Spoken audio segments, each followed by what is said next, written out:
you will find somebody who will say, let us put everything aside that we're going through.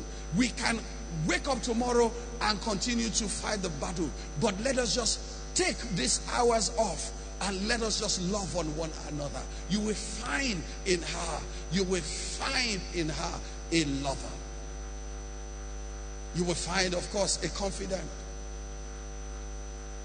And the things that you share will be safe in our hands. And you will find somebody who will care for you. You will find somebody who will care for you. Every man, every woman. But let me talk about the man, because it doesn't look as if the man needs somebody to care for him, because the man is macho. But you have to understand that the man was raised in the pool of care. Because the man was raised in the hand of his mother, another woman. And what a woman does best is to care for whatever that you have put in her hands. So this man, for the first 27 years or 28, 29 years of his life, he was raised with somebody showing him care. Now he's a man. He behaves as if he doesn't care, and that he doesn't want care. But when he finds care, he will remember what care is.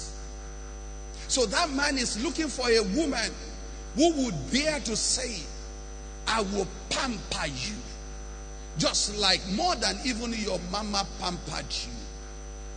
Glory be to God.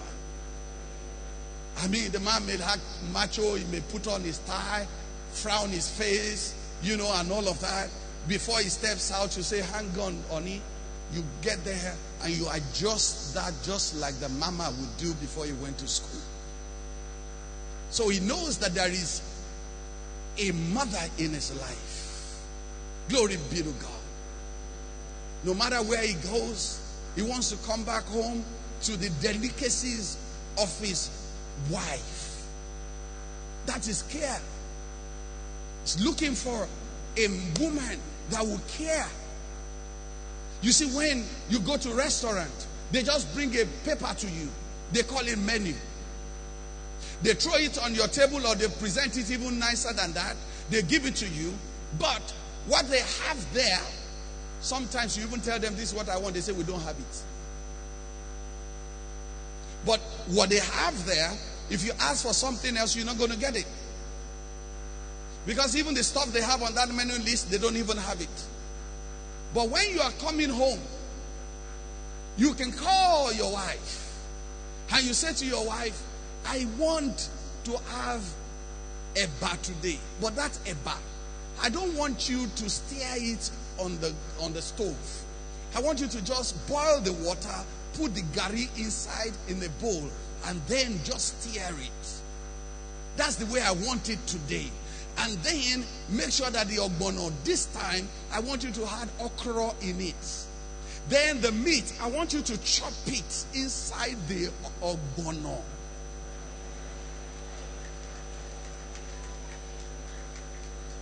You can tell that I'm a good cook. My marriage is going to be 20 years in July. So for 20 years, I don't think I've cooked more than 5 times. But I still, glory be to God. Glory be to God. So my mother taught me well. So when I met my wife, the first thing I did to my wife, even before I asked her out, I cooked amala. Was it amala you ate? Eba, okay.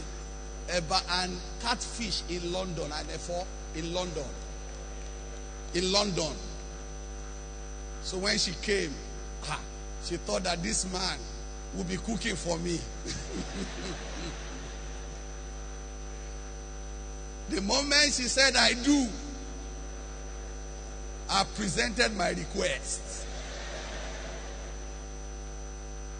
Glory be to God. Glory be to God. So she will make, the one they put on whatever. So somebody in the church sent her a mortar. So in my house now, every now and then I eat, not the one they stay on the stove. As an Ijesha man, I eat the... I was lost, but now I'm found. That's the way a man feels when he sees good food. Glory be to God. Hallelujah. Am I helping any man in the house already?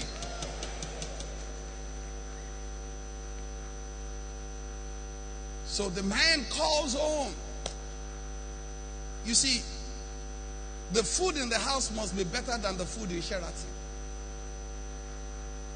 Hello. Let me move there. You didn't want me to talk about that. To have a successful marriage in life, you must understand your partner, and your partner must understand you. Very key.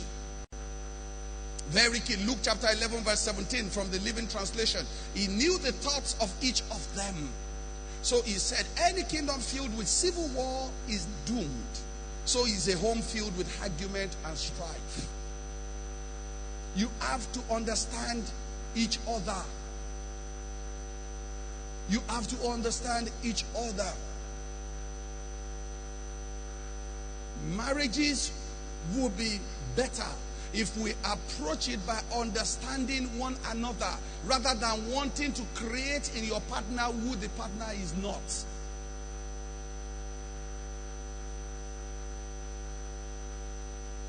You are not God. Stop creating people after your own imagination.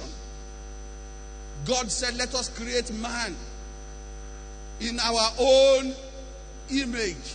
What we see man to be, let us create him.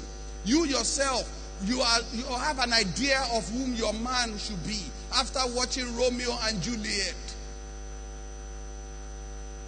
So you look at the man and you say, well, the other day the pastor preached that you have to start from somewhere. And your intention is to grab this man and in the end change this man to who that man is not. Sometimes we take that woman and make that woman who she is not. But the point will come, the person will want to find themselves. There will be conflict. Sometimes it gets people mad and crazy upstairs.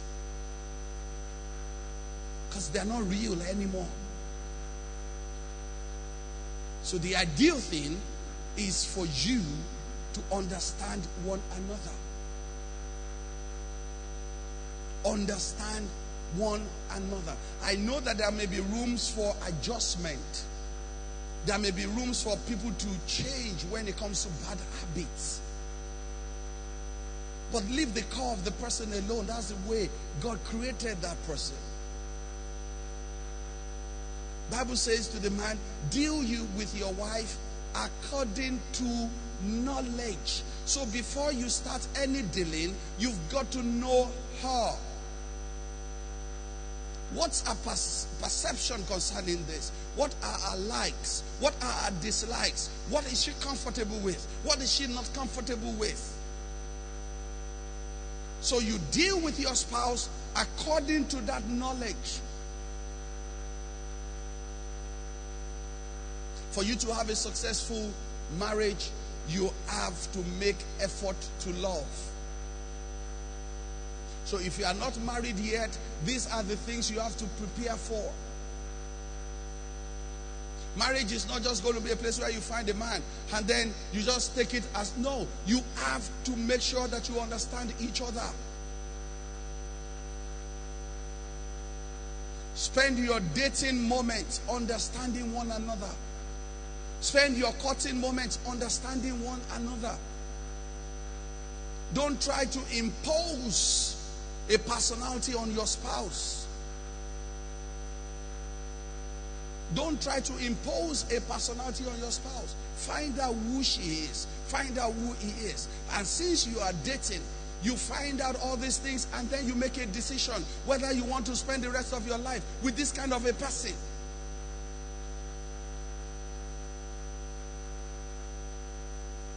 Somebody tells you that he doesn't believe in God.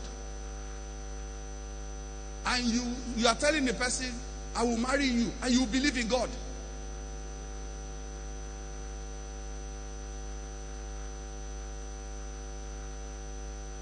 let him believe in God first. Make effort to love. Love doesn't just happen. Love doesn't just happen.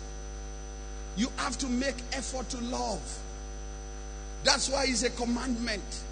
Love your neighbors as you love yourself. Because it's not easy to love other people. Your natural tendency is to be self-centered. Your natural tendency is to love yourself.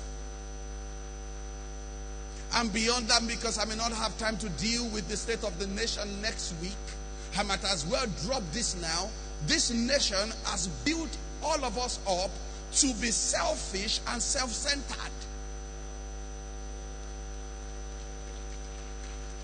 That is our natural disposition.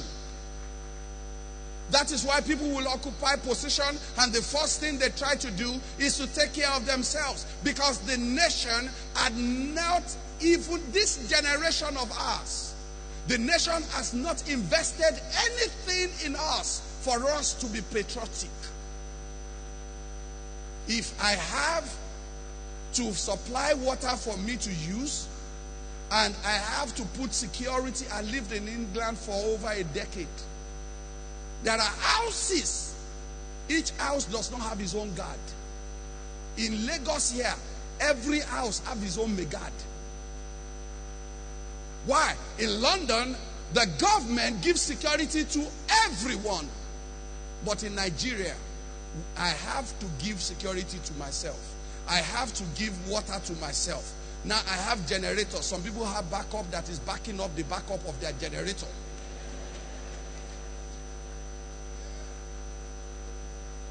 So I have to give electricity to myself. And then I must have money to repair the shock absorber on my car, because the road is going to damage my car.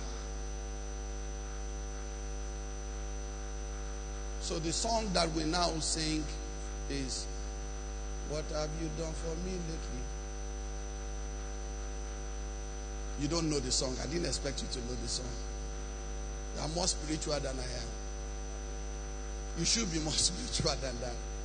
Glory be to God. So we have a situation where we were raised to look after ourselves. We were not accustomed to the country looking after us in the things that are essential. The country says there is free education, but then you dare not send your child to the school where the teacher does not even know how to spell our own name. So you have to go and find a way for education for your own kids. That is the problem we have. So the default mode of a typical Nigerian is to be self-centered. And one of the things that can change that default mode is for the nation, the country, the government to understand that this is the fundamental problem. Changing our foreign exchange policy is not going to stop corruption in Nigeria. Removing fuel subsidy is not going to stop corruption in Nigeria. And I put it to the government that this is going to increase corruption, because Nigerians will take care of themselves anyway. You make life hard, they will survive. They are survivors. We have to watch out on our roads that armed robbery does not increase. Because somehow people will still get their cars on the road. Employers have not increased the pay. How am I talking about government?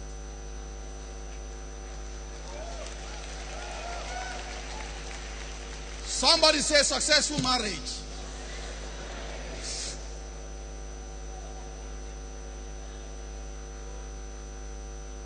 Lord help me. Lord help me. Lord help me. Lord help me. We might have something to say to the nation next Sunday. We might have. We might have. As the Spirit leads, we might have. So we have to make effort to love. We have to make effort to love, because we have to switch off our default mode. You understand? We have to now understand that we are born again. We have to switch to the default mode of a Christian, where we even love our enemies. So you have to train yourself to love. Don't think that love is going to happen. Your spouse is bound to do things to you that will make you to be hungry, that will make you to repel. But the love we are talking about in marriage is unconditional love. The same way, Ephesians chapter 5, the same way that Jesus loved the church. It is an unconditional love. Even when we were yet sinners, he went to the cross and he died for us. When we were yet sinners, he still went all the way, still loving us, loving on us, all the way to the cross. So this kind of love, that it is unconditional, that has nothing to do with the behavior of your spouse or the person you want to get married to, is the kind of love that you must learn to develop in you. It takes you to work on it. Husbands, Ephesians 5 verse 25, husbands, love your wives just as Christ also loved the church and gave himself to her. The church ordinarily did not deserve it, but he still loved, gave himself, gave.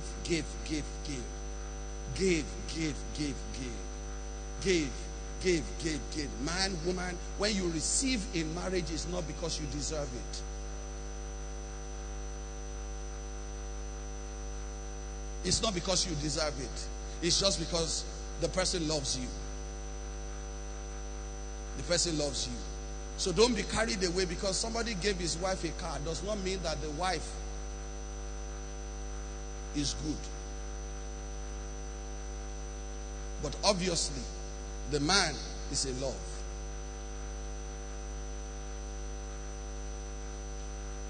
Glory be to God. Avoid selfishness and self-centeredness.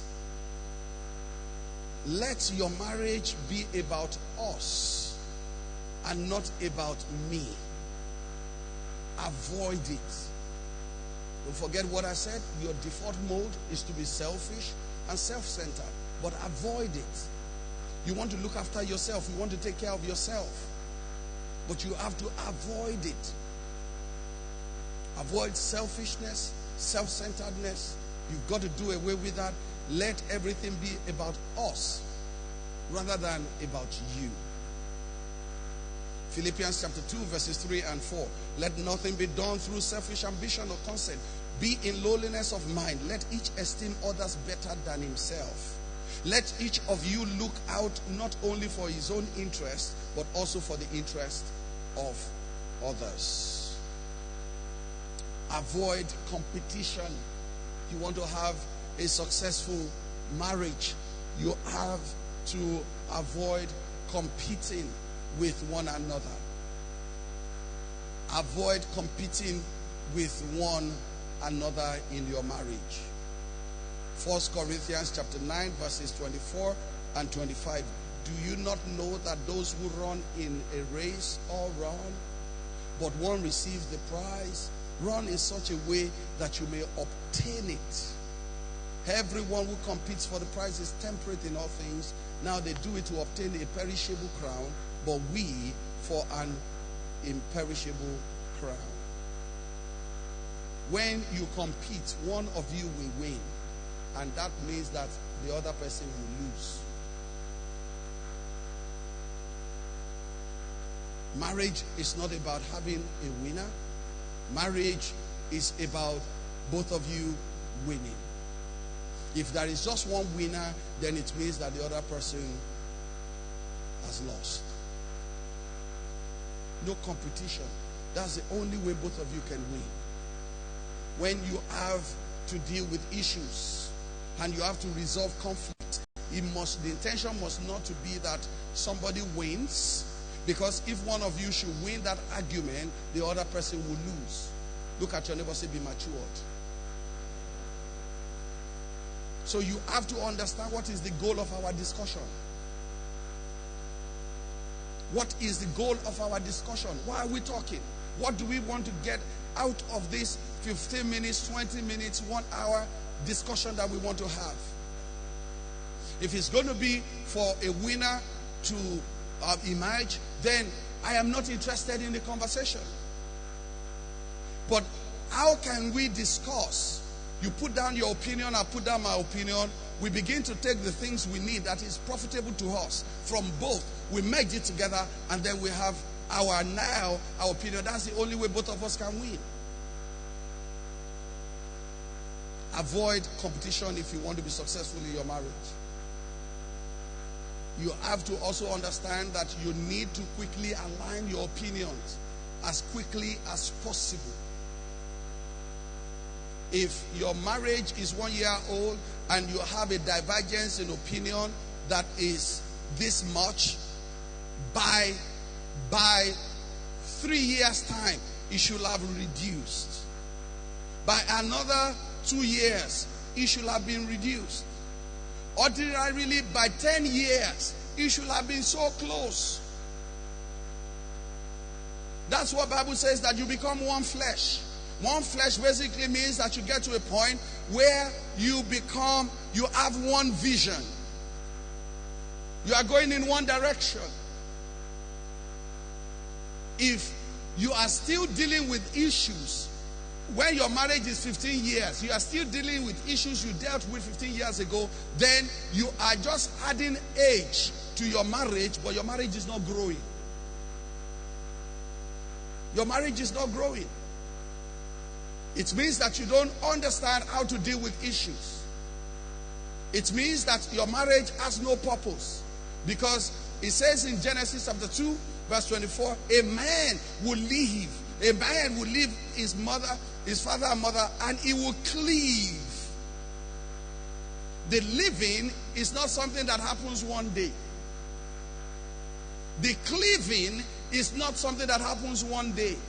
A man will leave his father and mother and will cleave with his wife, and the two shall become one flesh. That is the result that God wants to see. That is the result God wants to see. But the living depends on how the cleaving is being achieved. If there is no cleaving, there won't be living. You are saying that she's always talking to issues with her father and mother that she should be discussing with you, is because there is not much cleaving happening. So she is struggling to live. But when there is a cleaving, definitely there will be a living. Hello.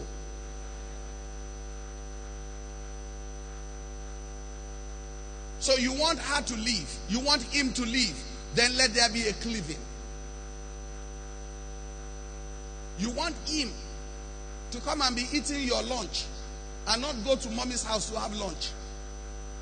If you are wise, find out from mommy what is the delicacy you prepare. Go and greet mommy when mommy is cooking. Open your eyes. When the man feels that kind of soup inside his house, he will leave and he will come and clean. But mommy is giving him good amala that is light, that she spreads and put a wedu, the one that has a goosey, with begiri, and the stew is slightly pepperish. It's not the kind of soup you eat and all your thoracic tract is going to be irritating you, but the one that will have a little bit of fire. And if the man is bored, as he's eating it, there is steam coming out.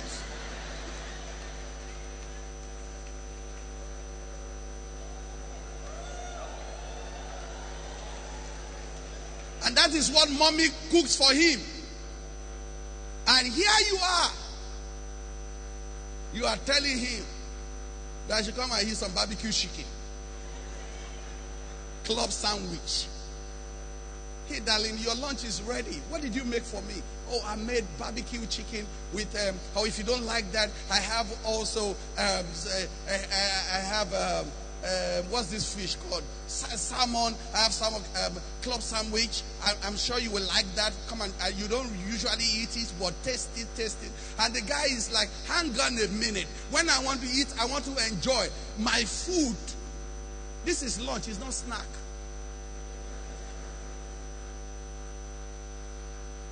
And you insist on turning this man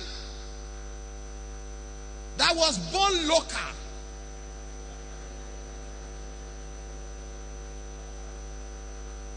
to a butter boy. You can only take a man out of the bush. It's difficult to take the bush out of the man.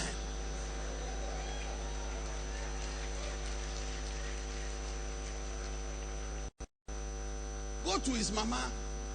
Check how the mama will put iru inside the thing. Hello. Let the guy be at work and be thinking of your food. Or you put the food on the table.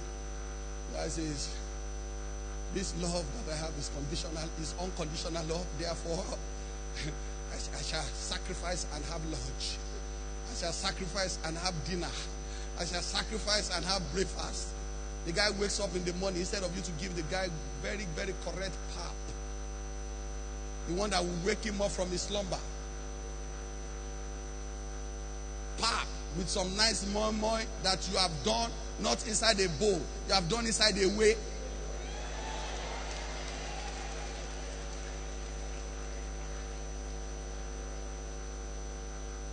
You're telling, oh, darling, your breakfast is ready. It's some sausages and some baked bean. Baked bean car. Baked bean car. And the guy say, well, I'm not used to bean. I'm used to beans. He says baked beans. And the guy says, okay, you baked it. You baked beans. Is the beans red beans or white beans?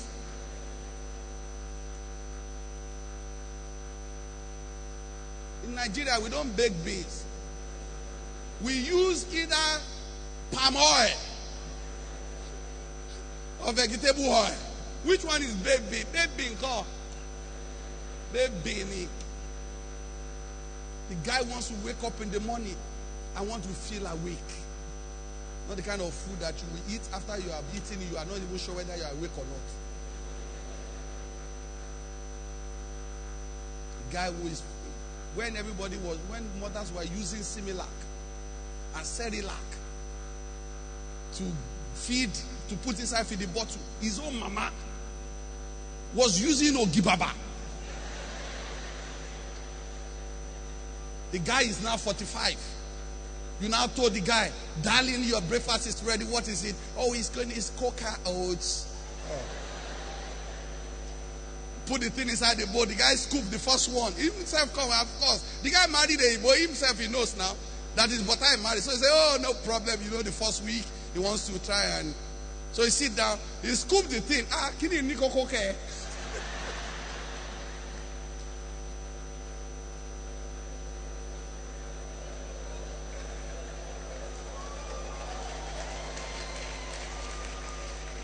Lord have mercy. Or you give the guy cornflakes. The moment the guy had corn, by the time he gets to the table, what's this? Say it's cornflakes. Where is the agbado? Is he coming later? Lord have mercy. Now you won't allow me to finish this message. Oh Lord. Continuous conflict, particularly in dating and courtship, is a proof of incompatibility. Please, if you keep on having conflicts and argument when you are in dating or courtship, you need to review your position. You need to hold on. Don't rush into such a marriage. It's a proof of incompatibility. He says, I will make him a man that is comparable that suggests a degree of compatibility. It means that you are not wired up the same way. Avoid distraction in your marriage. You want your marriage to be successful, avoid distraction. I don't have time. I'm running out of time right now. I'm not going to be able to tell you about more distractions, but there are so many distractions that you can face in marriage. You know, in-laws can distract. You know, you can allow finances to distract you. You can even allow the family vision to distract you. Your own ambition, you can allow it to distract you. Your own weakness, you can allow it to distract you. Somebody is telling you that there is a need for you to consider to change this habit, change that habit, and because you don't want to put an effort, you begin to lay claim and say that she doesn't love you or he doesn't love you, and you are distracting yourself from the core thing. The weakness of Sarah was the reason why Sarah approached Abraham and said to Abraham, Abraham, take in Hagar so that she can do for you what I cannot do. And then when Hagar stepped into her life and she had a child, and Bible says that concerning Hagar, in her eyes, she despised her. The same person who said, let Hagar come and help. When Hagar came in to help, she began to despise Hagar. Why? Because this is a love affair. You are the one that God made to help this person. Don't pass that responsibility to somebody else. Don't pass that responsibility to somebody else. Your bedroom. I don't want to go there today. I might. Your marriage will be better without Hagar. Make yourself sufficient for your husband. Make yourself sufficient for your wife. You have to get to a point where you have satisfaction in your bedroom. And when I talk about bedroom satisfaction, this does not involve you in any way or in any form if you are not married. Even if you are engaged. There is no chapter yet called bedroom chapter. As far as you are concerned, sex is your last joker. Hello? Once the sex is on the table, the card called sex, once it is played, the game has finished. Hello? Oh, he has stopped calling me. He does not da da da da da da da da da da da da. Then the question I ask is, when did you sleep with him? That's the reason why he stopped calling you. Number one, he wants to marry somebody that will be faithful. He wants to marry somebody you consider that will not be loose. And he will assume that if you will give sex to him, then that means that any other person can get it from you. Particularly when you call yourself a Christian. And if you can get to violate this, when we are married, nothing will stop you from cheating on me. Because you do not hold firm your Christian values. That is the reason. If you have been wondering why he has not called, why he has stopped pursuing you, is because you have played the last joker too early.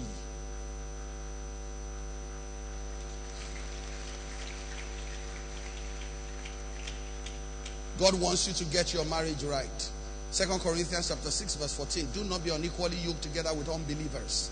For what fellowship has righteousness with lawlessness? And what communion has light with darkness? What fellowship has righteousness with lawlessness? In relationship that you are in, everybody must know that you are a believer. Everybody must know that you are a Christian. Everybody must know that you love God, that you will not compromise. Including that man. Including that woman. Marriage has to be with someone you can entrust your life with.